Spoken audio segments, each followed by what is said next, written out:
Hello students, मैं Virat sir प्रयास के डिजिटल ऐप पर आप सभी विद्यार्थियों का हार्दिक स्वागत करता हूं। देखिए, आज हम बात करने जा रहे हैं रीट 2016 मैथ्स पेपर सॉल्यूशन के बारे में। किस प्रकार से क्वेश्चंस आए थे, किस लेवल तक क्वेश्चन आते हैं और उन क्वेश्चंस को हम किस प्रकार से सोल्व करेंगे, इसकी आज हम पर चर्चा करेंगे। तो देखिए, इसके अंदर सबसे पहला क्वेश्चन आपको क्या दे रखा है, रूट 3 की घात 5 गुणा 9 की घात 2 बराबर 3 की घात n गुणा 3 रूट 3। देखो, इसके अंदर अगर मैं थोड़ी सी बात इसके अंदर करता हूं तो इस रूट 3 से ये एक घात, यहाँ 5 घात है इस रूट 3 की, तो एक घात से कम हो जाएगी, कितनी बच गई 4। तो ये आ गया रूट 3 की घात 4 गुणा 9 की घात 2 बराबर 3 की घात n गुणा 3।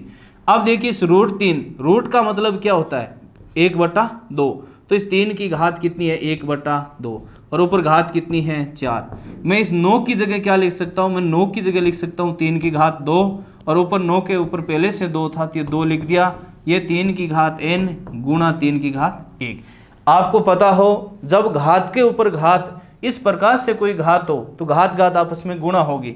तो 3 की घात ये 1/2 और ये 4 गुणा होगा तो कितना आ जाएगा 2, और ये 2 गुणा 2 कितना आ गया 4, और बराबर देखिए कितना 3 की घात n गुणा 3 की घात 1। ये मैंने लिख दिया। अब आपको एक नियम यहाँ और याद होना चाहिए कि जब 2 या 2 से अधिक बीजीय व्यंजकों को आप गुणा करते हो, जब 2 या 2 से अधिक बीजीय व्यंजकों को आप गुणा करते हो और उस दौरान अगर उनका आधार समान है तो घाते घाते आपस में जुड़ जाएगी, और अगर घाते समान हैं तो आधार आधार आपस में गुणा हो जाता है। तो यहाँ देखिए, ये 2 बीजीय व्यंजक गुणा में हैं और दोनों का आधार क्या है 3 है, अर्थात आधार समान है। और जब आधार समान होते हैं तो घाते जुड़ जाएगी, 2 और 4 जुड़ के कितना बन गया 6। और इसकी अगर बात करते हैं 3 की घात n, यहाँ भी देखो 2 बीजीय व्यंजक गुणा में है और दोनों का आधार 3 है, इसका मतलब आधार समान है, तो घाते घाते जुड़ जाएगी, क्या आ गया n+1। ये बात आपके शायद समझ में आ गई होगी, ठीक है। अब आपको क्या करना है, यहाँ भी देखिए, यहाँ तो है 3 की घात 6 और बराबर है 3 की घात n+1। तो एक नियम आपको और यहाँ काम करता है। क्या नियम काम करता है, जब 2 बीजीय व्यंजक बराबर में होता हो, इससे पहले तो हम बात की थी जब 2 बीजीय व्यंजक गुणा में हो, अब मैं कौन सी बात कर रहा हूं, जब 2 बीजीय व्यंजक बराबर में हो उस दौरान अगर उनका आधार समान है तो उनकी घातें भी समान होगी, और अगर उनकी घातें समान है तो आधार समान होगा। तो आप ये बताओ कि देखिए, ये 2 बीजीय व्यंजक बराबर में है और इसका भी आधार 3 है, इसका भी आधार 3 है, अर्थात क्या है आधार समान है। और जब आधार समान है तो मैं क्या कह सकता हूं, जब आधार समान है तो घातें भी समान होगी। जब आधार समान है तो घातें भी क्या होगी समान होगी। तो आप घातों को समान कर दें। देखिए, इधर तो घात कितनी है 6 और इधर घात है n+1, तो मैं इसके अंदर क्या कर सकता हूँ n+1 बराबर 6, तो n बराबर क्या आ गया 5। आपके क्वेश्चन आपको n की वैल्यू पूछी है, n बराबर कितना आ गया 5 आ गया। बहुत ही अच्छा क्वेश्चन था, कहीं कोई आपको टेंशन लेने की आवश्यकता नहीं थी। नेक्स्ट क्वेश्चन देखिए क्या पूछा है। नेक्स्ट क्वेश्चन है आपके पास 2x + 4y - 8xy - 1, और इसके ये गुणनखंड कर रखे हैं। क्वेश्चन ये पूछ रहा है कि इसका गुणनखंड कौन सा है। देखो, इसके बहुत सारे तरीके हैं। आप पहली बात तो इसके अंदर क्या कर सकते हैं, इनको गुणा करेंगे, जिसमें भी ये आ जाएगा वो क्या हो जाएगा समान हो जाएगा। पहली बात तो आप इन 2 में से इन 2 को गुणा किया, अगर ये आ गया तो ये पहला ऑप्शन सही होगा, अगर इन 2 को गुणा किया ये आ गया तो ये दूसरा ऑप्शन सही होगा, अगर इन 2 को गुणा किया और ये आ गया तो ये ऑप्शन सही होगा, और अगर इन तीनों में से भी गुणा करने में ये नहीं आया तो फिर कौन सा हो जाएगा, इनमें से कोई नहीं हो जाएगा। दूसरा मैं आपको एक तरीका और बता रहा हूं कि आपके पास यहाँ 2 चर राशियां, एक x और एक y है। मैं कोई से भी x और y के मान रख रहा हूँ, मुझे नहीं पता x और y के मान क्या है, मैं तो मर्जी से x और y के मान रख रहा हूँ। मैंने x की जगह तो 1 रख लिया और y की जगह क्या रख लिया 2 रख लिया। x की जगह मैंने क्या रखा 1 और y की जगह क्या रखा 2। तब आप बताओ इस व्यंजक का मान क्या होगा, व्यंजक बताओ। s की जगह मैं कितना रखूंगा 1, तो कितना आएगा 2 × 1, फिर क्या है +4 × y, y की जगह कितना रख रहा हूँ 2, माइनस क्या है 8 गुणा एक्स, एक्स का मान 1, वाई का मान 2 और माइनस क्या है 1। जैसे सरल करेंगे 2 + 8 - 16 - 1, देखिए कितना आएगा 8 और 2 10, प्लस के तो 10 है और माइनस के कितने हैं 17 है। 8 और 2 10, प्लस के 10 - 17 बराबर माइनस के क्या आया है 7। अब आप मुझे ये बताइए कि मैंने इसके अंदर क्या किया है, मैंने इसमें x की जगह 1 रखा और y की जगह 2 रखा, तो मेरे व्यंजक का मान कितना है -7 आया। अब वो के वो मान मैं ऑप्शन में रखूंगा, जिस ऑप्शन में -7 आ जाएगा वही मेरा ऑप्शन क्या हो जाएगा सही। तो देखिए y की जगह कितना रखेंगे 2 रखेंगे। अब तो इस y की जगह 2 रखूंगा, 2 और 4 को गुणा किया कितना आया 2 × 4 8। तो मैं यहाँ चलो सरल कर लिख देता हूँ 1 + 8 और यहाँ कितना रखूंगा x की जगह 1 रखूंगा, तो 2 - 1 कितना आएगा, यहाँ लिख दिया 2 - 1। जैसे सरल किया तो कितना आया 9 गुणा 1 कितना आया 9, यानी हमारे -7 आना चाहिए, जबकि यहाँ 9 आया, इसका पहला ऑप्शन नहीं है। दूसरे ऑप्शन की बात करता हूँ, x का मान कितना है क्या 1 - 4y, तो यहाँ y की जगह कितना रखूँगा 2 रखूँगा, 4 दूने 8 हो जाएगा, तो ये आ गया 1 - 8। और यहाँ क्या है 2x - 1, x की जगह कितना रखूँगा 1, तो 2 गुणा 1 2, 2 - 1 कितना आया 1। ठीक है, आप जैसे ही सरल करेंगे 1 - 8 तो कितना है -7 और 2 - 1 कितना है 1, तो कितना आ गया -7। तो ये -7 आ गया, तो ये आपका 2 नंबर ऑप्शन क्या आ गया सही आ गया। बस ये बिल्कुल आसान सा है, 30 से 4 ऑप्शन तक आपको जाने की आवश्यकता ही नहीं है। एग्जाम के अंदर तो कोई ज़रूरी नहीं कि जिनको गणित आए उनसे ही पेपर सोल्व होगा, पेपर तो जिनको जुगाड़ आता है वो जुगाड़ से भी, भले ही गणित मत आओ, लेकिन अगर आपको जुगाड़ आता है तो आप उत्तर सही कर सकते हो। ठीक है, अगला क्वेश्चन देखिए। अगले क्वेश्चन के अंदर दिया है 3x + 7y/70 बराबर 75 दे रखा है। तो मैं इसके अंदर ऐसा लिख सकता हूँ 3x + 7y बराबर 75, ये मेरे इक्वेशन क्या है 1 है। दूसरी इक्वेशन क्या है 5x - 5y बराबर 25। देखिए इसके अंदर भी 5 का भाग जा रहा है, इसमें 5 का भाग जा रहा है, इसमें 5 का भाग जा रहा है, तो मैं 5 का भाग लगा के बता देता हूँ। जैसे मैं 5 का भाग लगाऊंगा क्या आएगा x - y बराबर, ये मेरे पास इक्वेशन क्या आ गई 2 आ गई। इनको कहते हैं दो चरों के रैखिक समीकरण। इनको क्या कहते हैं दो चरों के रैखिक समीकरण कहते हैं। और आपको बता दूं दो चरों के रैखिक समीकरण को ज्ञात करने की 3 विधियां प्रचलित हैं। दो चरों के रैखिक समीकरण को ज्ञात करने की कितनी विधियां प्रचलित हैं 3 विधियां, प्रतिस्थापन विधि, वज्र गुणन विधि और विलोपन विधि। अब देखिए 10वीं के अंदर तो हमें ये तीनों विधियां आनी जरूरी थी, क्योंकि एग्जाम के अंदर नाम देके पूछा जाता था कि वज्र गुणन विधि से सरल कीजिए, प्रतिस्थापन विधि से सरल कीजिए और विलोपन विधि से सरल कीजिए। अगर आप उसी विधि से ज्ञात करते तभी आपने को नंबर मिल पाते थे, लेकिन हमारे यहाँ तो कोई ऐसा सिस्टम है नहीं। हमें तो x और y का मान चाहिए, और x और y का मान आपसे तीनों में से कोई सी विधि लगाते बिल्कुल आराम से उतना ही आएगा। लेकिन मैं आपको बता दूं तो फिर तीनों विधियां आपको करने की जरूरत नहीं है, आप केवल विलोपन विधि पढ़ ले। कौन सी विधि पढ़ ले विलोपन विधि। अब आप कहेंगे विलोपन विधि क्या होती है, कैसे लगेगी, तो बिल्कुल आसान सा तरीका, एक बात सुनिए मेरी। देखिए विलोपन विधि के अंदर क्या होता है, अगर आपको जैसे मान लिया इसमें x और y में समीकरण है, तो आपको x का मान अगर ज्ञात करना है तो आप y का विलोपन करोगे। ये बात समझ गए क्या? अगर आपको x का मान ज्ञात करना है तो आप y का विलोपन करोगे, और अगर y का मान ज्ञात करोगे तो x का विलोपन करोगे। ये तो इनका सिस्टम हुआ।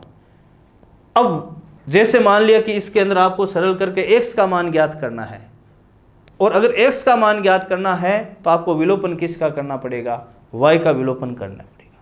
और y का विलोपन कब होगा, जब y का गुणांक समान हो, y का कोफिशिएंट समान हो। कोफिशिएंट या गुणांक का मतलब है जैसे इस y के गुणा में कितना है 7, तो इस y के गुणा में भी कितना होना चाहिए 7 होना चाहिए, अर्थात इन दोनों का गुणांक समान होना चाहिए। तो पहली बात तो आपको क्या करना है, x का मान ज्ञात करने के लिए आपको y का विलोपन करना है, और y का विलोपन तभी होगा जब y का गुणांक समान हो। तो अगर गुणांक समान है तो ठीक है, और अगर समान नहीं है तो हम कैसे भी करके गुणांक समान करेंगे।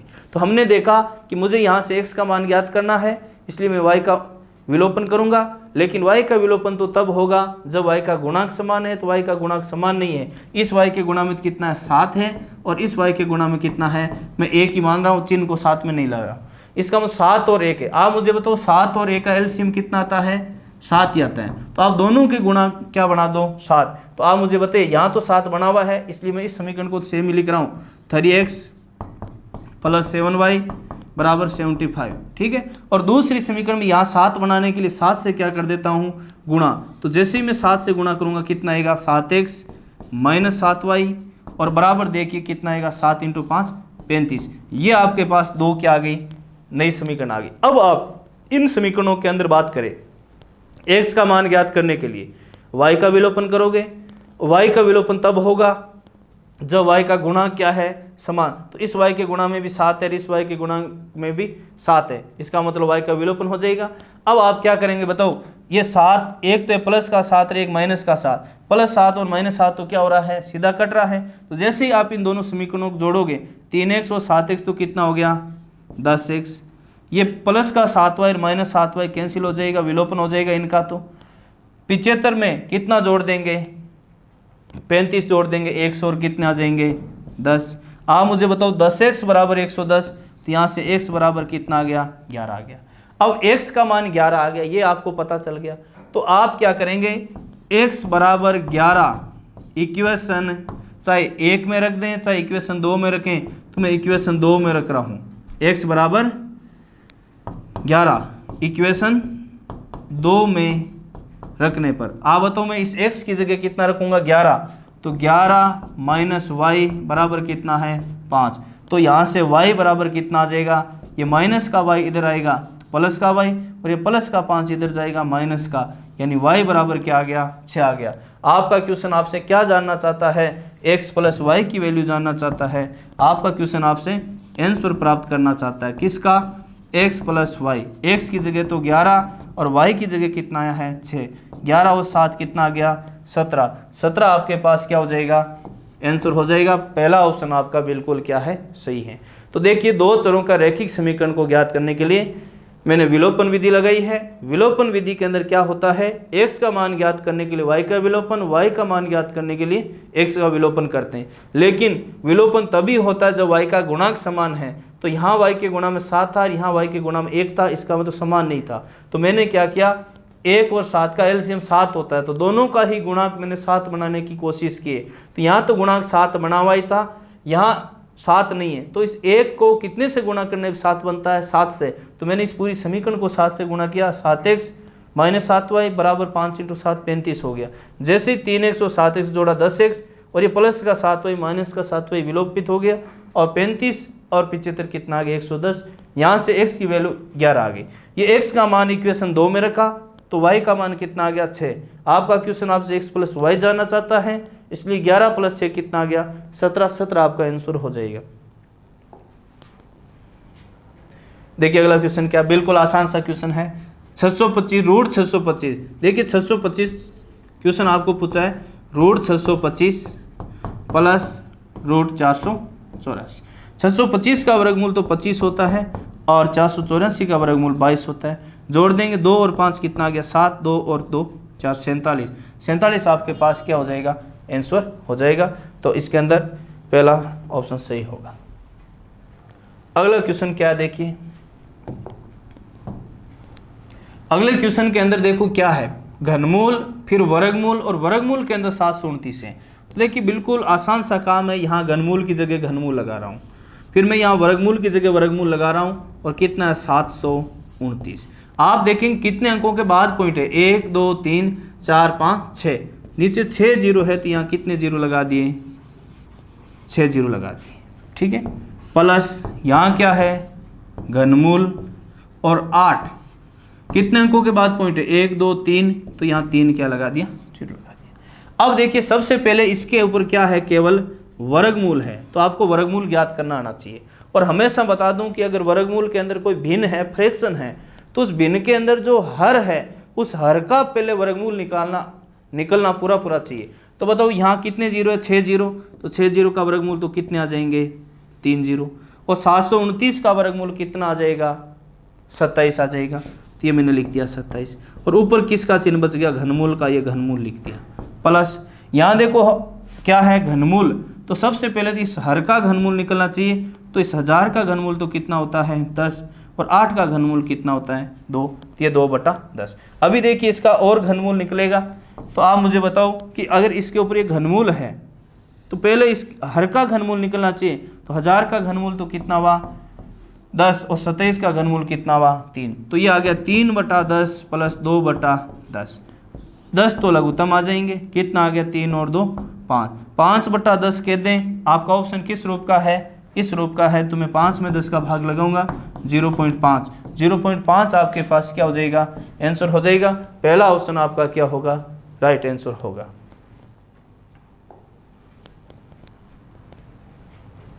अगला क्वेश्चन क्या है, साधारण ब्याज की किस दर से कोई धन 8 वर्ष में दुगुना हो जाएगा, 8 वर्ष में दुगुना हो जाएगा।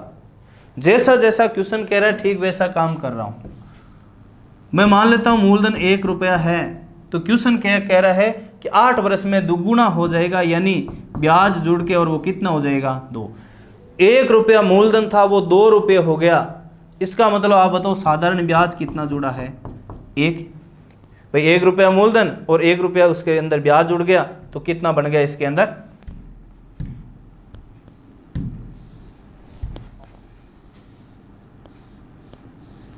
2 रुपये बन गया। समय कितना देर का आपको 8 वर्ष देर का है, और क्या पूछा है किस दर से दर आपको ज्ञात करनी है। दर ज्ञात करनी है तो आपको सीधा सीधा मैं यहाँ नॉर्मल सा दर का सूत्र लगा रहा हूँ। दर बराबर क्या होता है, ब्याज गुणा 100 बटा मूलधन गुणा समय। ब्याज तो कितना है 1 रुपया, तो 1 गुणा क्या कर दिया 100 बटा मूलधन भी कितना 1 और समय कितना है 8। आप इसको सरल करेंगे तो ये 4 से कट रहा है 25 बार, ये 4 से कट रहा है 2 बार, 25/2 प्रतिशत कह सकते हो, या 25 में 2 का भाग देते हैं 12.5%, यानी दर आपके पास कितनी आ जाएगी 12.5% आ जाएगी, 12.5% आपकी दर हो जाएगी।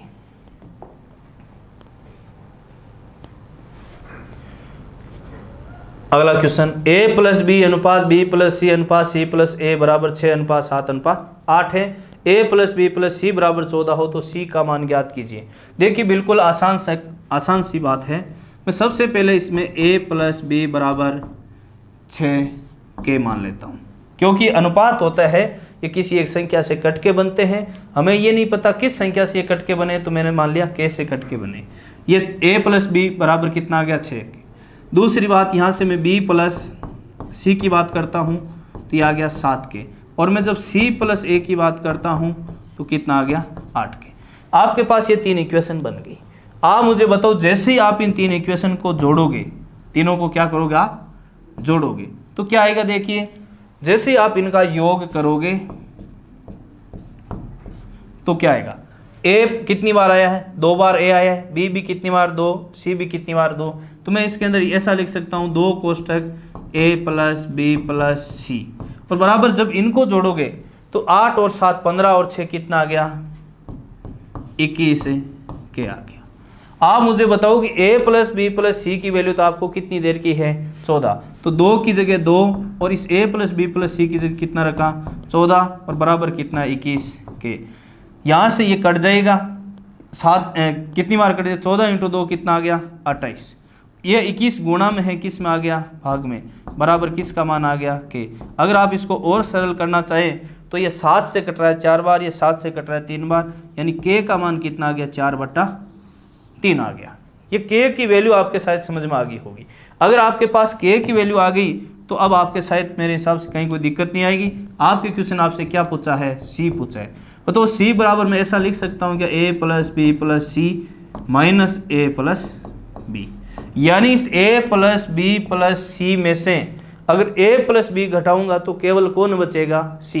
a plus B plus C की वैल्यू तो कितनी है 14, ये 14 रख दी, माइनस a प्लस बी की वैल्यू कितनी है, देखिए a प्लस बी की वैल्यू कितनी है 6 k की जगह तो k का मान रख देंगे 4/3, 14 माइनस कितना आ जाएगा ये इसको जैसे 6 गुणा 4/3 को सरल करेंगे, कितना आ गया 8।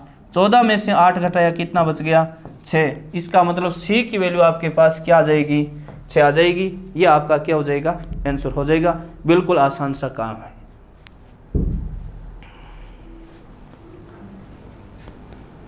ठीक है, कहीं कोई दिक्कत नहीं है इस क्वेश्चन के अंदर। अगला क्वेश्चन आप देखेंगे क्या है। क्वेश्चन कह रहा है नीना और मीना ने क्रम से 30,000 तथा 45,000 रुपए से व्यापार प्रारंभ किया।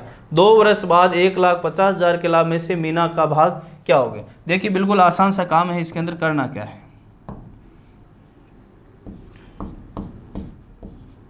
नीना अनुपात मीना।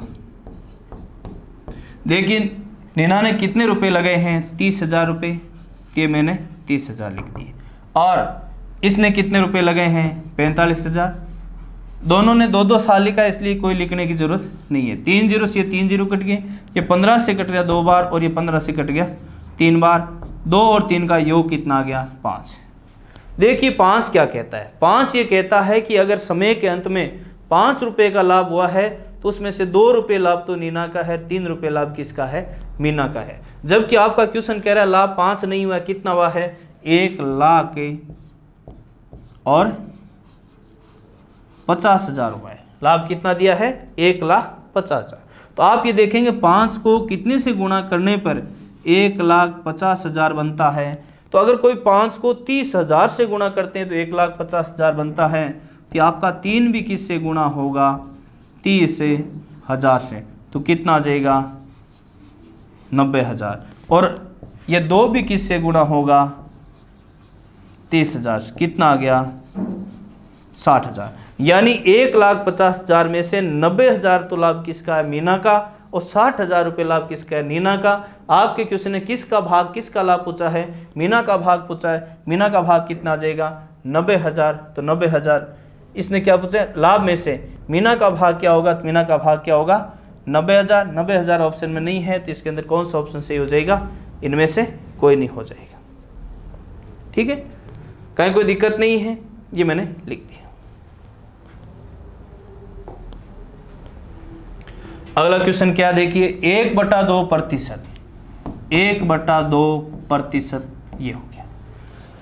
देखिए 1/2% का मतलब क्या होता है, आपको पता है कि 1/2 का मतलब होता है 0.5, और प्रतिशत हटाते ही नीचे कितने जीरो आते हैं, 2 जीरो। 1/2 का मतलब तो 0.5 होता है। किसी भी संख्या का प्रतिशत हटाना है तो बटा 100 आएगा, और अगर प्रतिशत लगाना है तो गुणा 100 आता है। तो ये 100, और 100 के अंदर 2 जीरो है तो 2 अंक छोड़ के पॉइंट लगा देंगे तो कितना आ गया 5।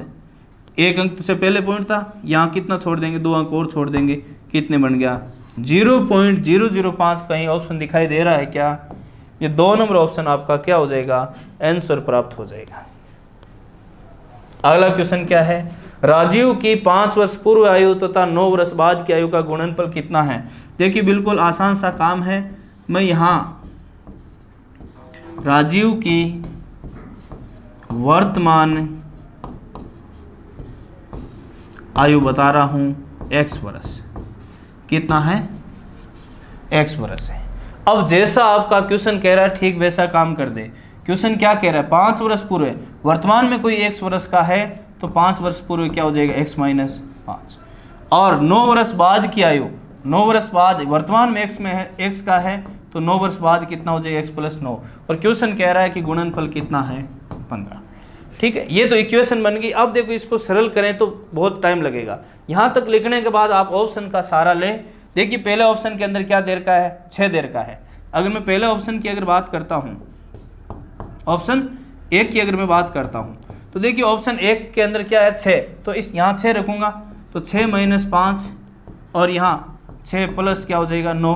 देखिए 6 - 5 कितना आया है, 1, और 9 और 6 कितना आया है, 15, बराबर कितना आ गया, 15। इसका मतलब ये 15 आ रहा है तो पहला ऑप्शन क्या हो गया, सही। अगर आप दूसरे ऑप्शन की अगर बात करते हैं, हालांकि पहला ऑप्शन सही आ गया तो आगे दूसरे तीसरे चौथे तक जाने की आवश्यकता नहीं है। मैं एक एक ऑप्शन आपको और सरल करके बता रहा हूँ।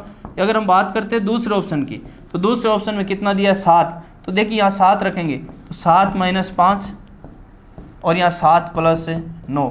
देखिए 7 में से 5 घटा दिया 2, और 9 और 7 कितना हुआ 16, कितना आया 32। इसका मतलब 15 नहीं है, तो दूसरा ऑप्शन सही नहीं होगा। तो आपका कौन सा ऑप्शन सही हो जाएगा? पहला ऑप्शन। वर्तमान आयु क्या है? वर्तमान आयु कितनी है? 6 वर्ष है। और आपको पता है कि अगर वर्तमान में 6 है तो 5 साल पहले कितना था? 1 साल। और 5 साल और कितने साल बाद की बात कर रहा है? 9 साल। तो बताओ 6 साल वर्तमान में 6 साल का है तो 9 साल बाद 15 का। तो 5 साल पहले 1 साल का था और 6 साल बाद 9 साल बाद 15 साल का, दोनों का गुणा कितना आएगा? 15 आएगा। बाकी मैंने आपको ऑप्शन से सरल करवा दिया। अगला क्वेश्चन क्या कह रहा है? दिए गए चित्र में कोण AOB एक सरल रेखा है, यानी AOB एक सीधी रेखा है जिस पर किरण OC आपतित है। यदि A/B 2:1 हो तो A का मान ज्ञात कीजिए।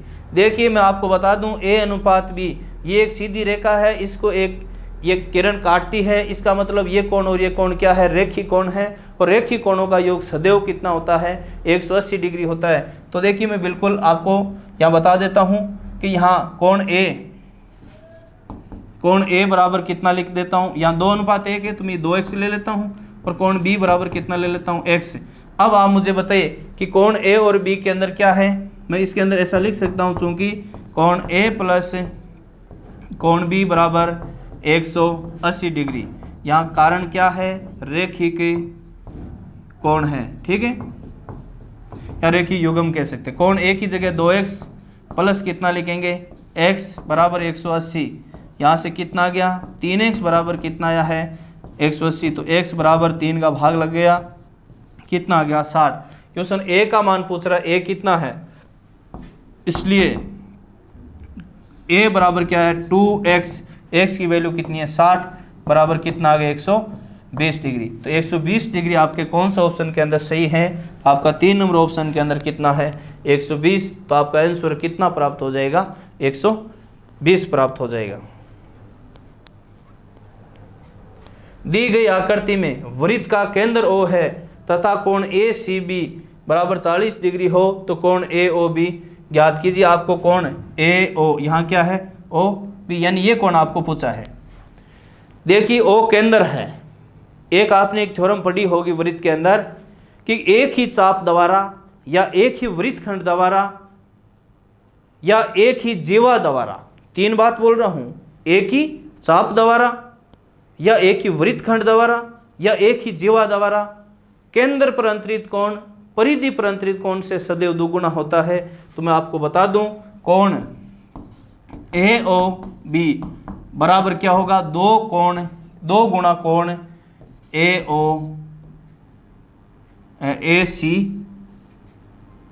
ACB।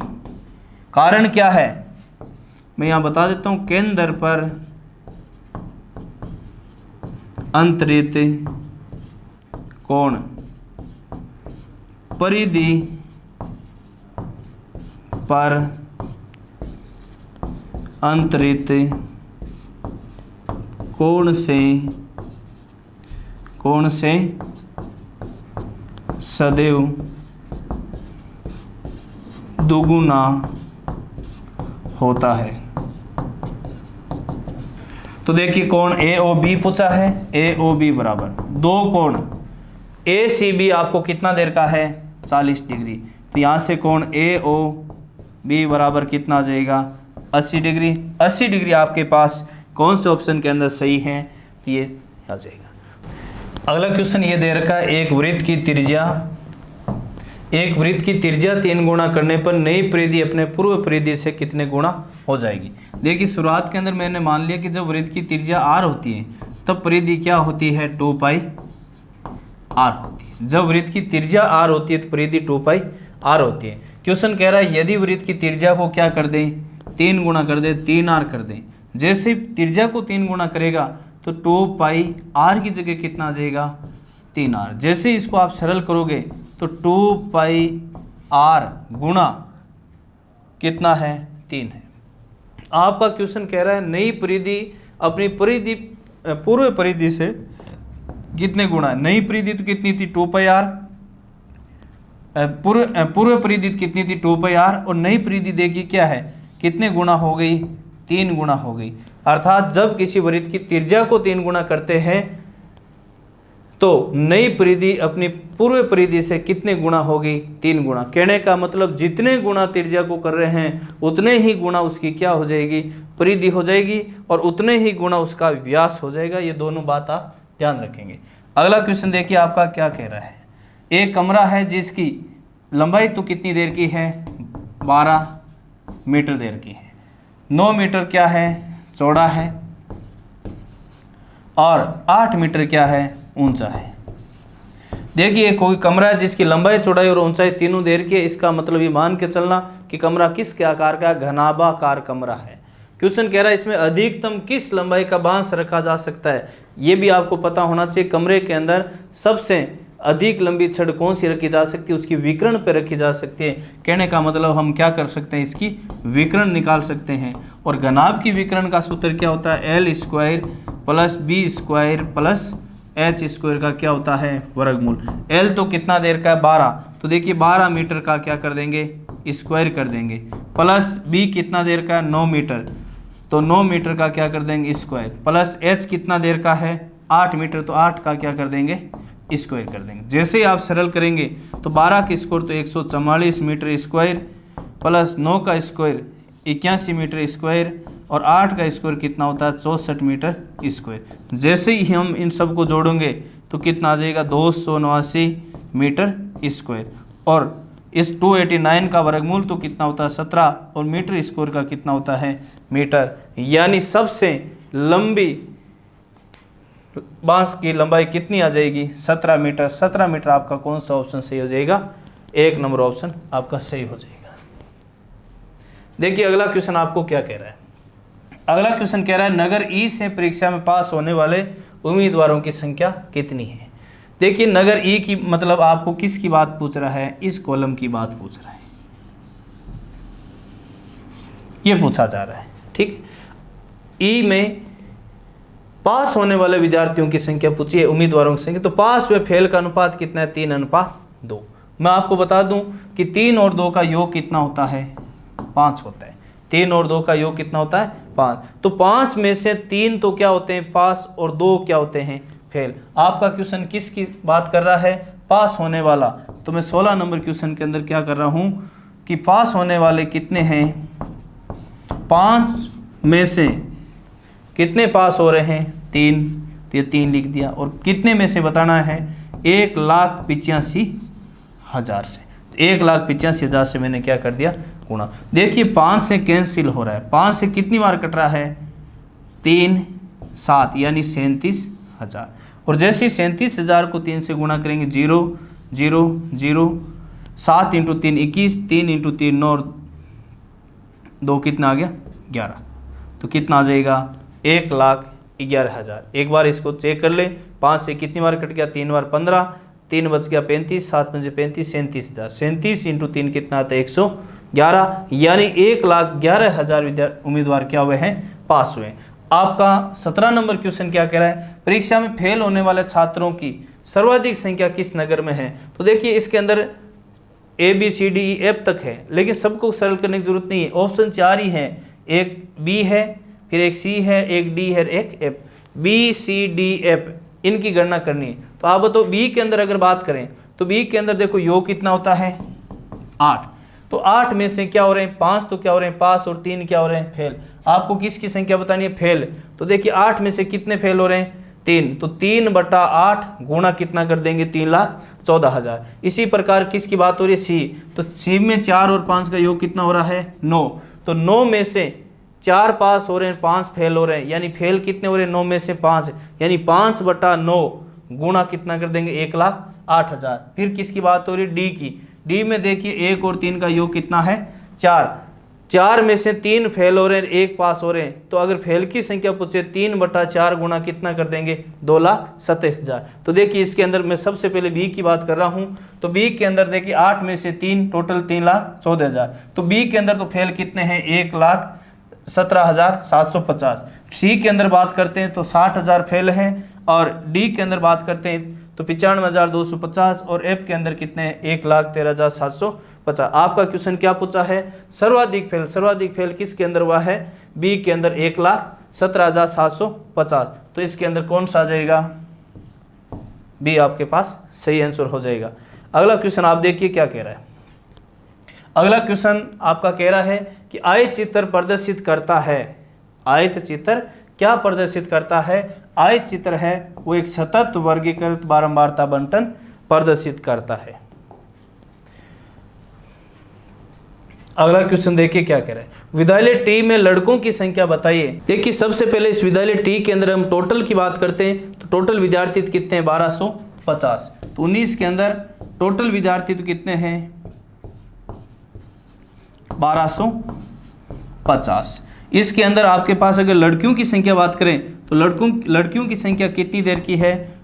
तो दूसरा आरेख देखिए, दूसरा आरेख के अंदर ये लड़कियों का प्रतिशत बता रहा है। हमें टी में चाहिए तो टी में कितना है? 40% यहाँ क्या? लड़कियाँ। हमें लड़कों की संख्या चाहिए तो लड़के बताओ, जब 40% लड़कियाँ तो लड़के कितने होंगे? 60%। 60% का मतलब 60/100 गुणा कितना कर देंगे? 1250।